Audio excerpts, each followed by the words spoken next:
الطفل الإفريقي الذي يهاجر إلى المغرب وهو لا يملك وثائق يجب أن نوفر له الصحة، يجب أن نوفر له التعليم. هذه مسؤولية الدولة تجاه المجتمع الإنساني وليس فقط تجاه هذا الشخص أو ذاك.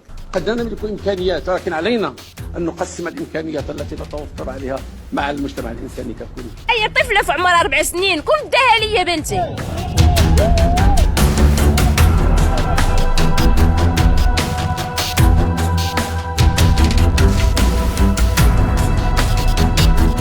عرف ملف المهاجرين الأفارقة جنوب الصحراء في المغرب تطورات مثيرة للجدل خلال الأيام الأخيرة، بعدما عاد إلى الواجهة نقاش وطني حول سياسة احتضانهم واندماجهم داخل المجتمع المغربي. وزير العدل عبد اللطيف وهبي أكد في تصريح سابق أن المغرب كان سباقا في التعامل الإنساني مع المهاجرين، مبرزا أن المملكة احتضنت الآلاف ومنحتهم حقوق التعليم والصحة والعمل، وذلك في إطار التزاماتها الدولية ومقاربتها الإنسانية. غير أن هذا الموضوع يثير مخاوف شريحة واسعة من المواطنين بعد تسجيل عدة حوادث خطيرة في مدن مختلفة.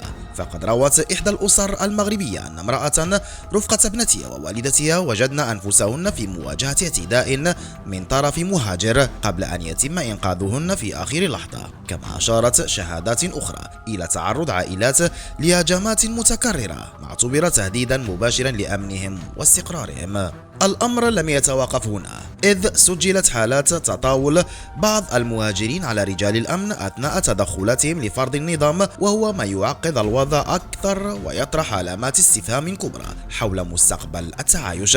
هذه الأحداث زادت من حدة النقاش حول الأمن القومي للبلاد، حيث يرى متابعون أن الضغط الديمغرافي والاقتصادي الناتج عن توافد أعداد كبيرة من المهاجرين قد ينعكس سلبا على السكن والتشغيل والتعليم والصحة، مما يضاعف منسوب التوتر الاجتماعي. وفي انتظار قرارات حاسمة من الدولة، يبقى الموضوع مطروحا بقوة في الشارع والإعلام بين من يدعو إلى حماية أمن المغاربة أولا، ومن يطالب بالاستمرار في احتضان المهاجرين ضمن مقاربة إنسانية متوازنة.